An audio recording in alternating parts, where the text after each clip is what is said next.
Chapter 1. Too late. Just out the bedroom window, the rain kept falling and falling. The TV set would start by noon, said Annie.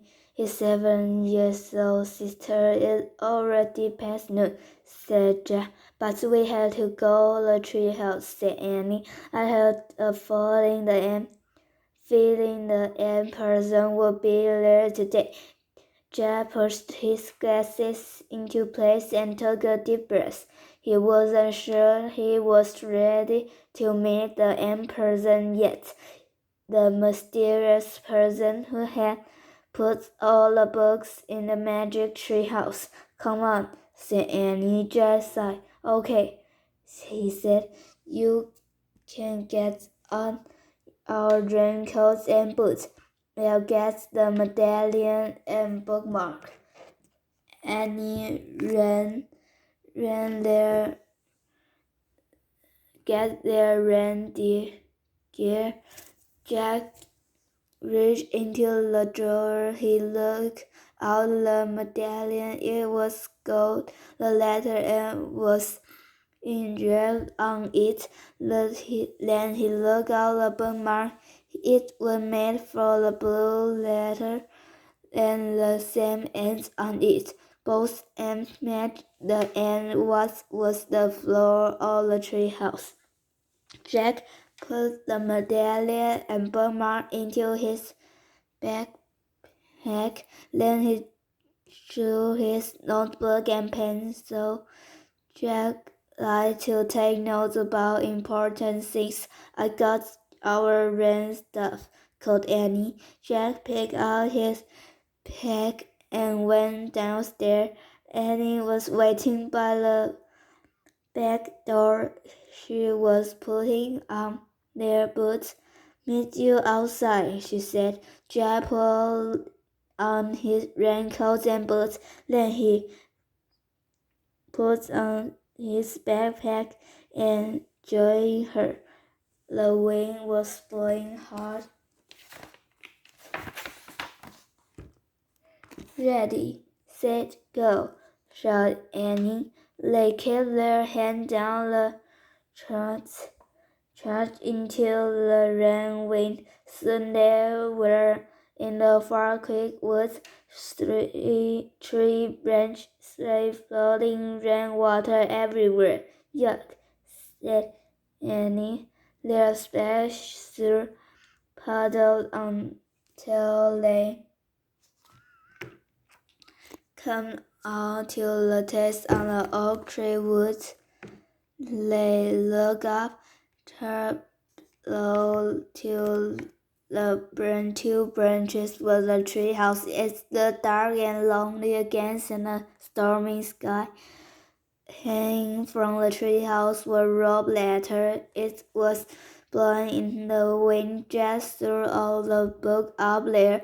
He hoped they weren't getting wet. The end person been there, said Annie. Jack caught his breath. How can you tell? He said. I can feel it, she whispered. She grabbed the rope ladder and started up. Jack flowed inside the treehouse. It was chilly and damp, but the books were dry.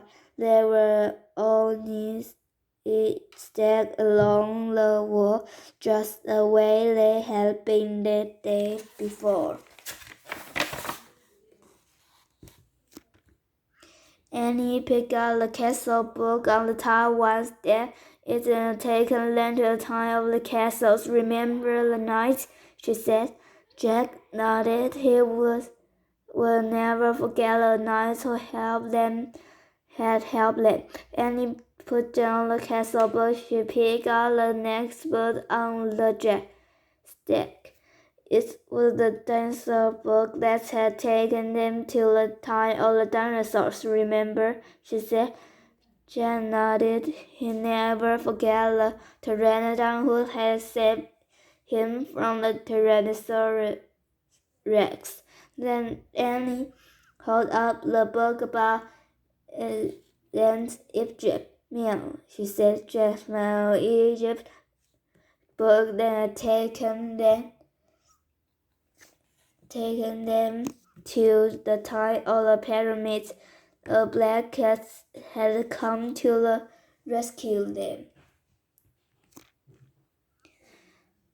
And here the book about home, and he said she held out the book with a picture of the hometown in it, Far Creek, Pennsylvania. Just smiled again. The Pennsylvania book had brought them back home at the end of each for their adventure. Jack's like, okay, he still had to question who are the end person who had put the old book there, and denied the pteranodon and the cats all know the end person. Finally, she reached into his backpack. He took out the gold medallion, and there is a bookmark where the mangrove fence in the wood ran below in the treehouse. Bird, said Annie, and not very cozy today. Jack agreed with her. It was too wet and cold. Look, Annie pointed at the open looking lying on the corner. I don't remember the book being open. Me neither, said Jack. Annie picked out the book, stared at the picture on the page. Wow, this place looks great. She showed the picture on Jack. It's a sunny beach, a big grandparent sitting on the plum tree, and ships sailing on the blue sea. Another gust of the rain wind blew the treehouse. Annie pointing at the picture. I wish were there inside for there. She said, yeah, said Jack, but where is there? Too late. Come on, let's go.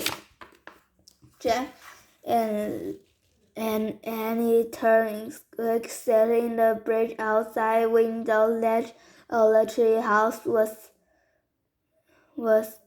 on the ledge of the treehouse were green parrots, exactly like the parrots in the picture. Too late, the parrots squeaked again. A talk parrot, said Annie. It's your name, Polly. Can I tell you, Polly? Suddenly the wind started to whistle. Oh no, now we're in the big trouble, said Jack. The wind blew hard, the leaves shook, the treehouse started to swing faster and faster. Jack squeezed his eyes shut. Then everything was still, absolutely still. Jack opened his eyes too late.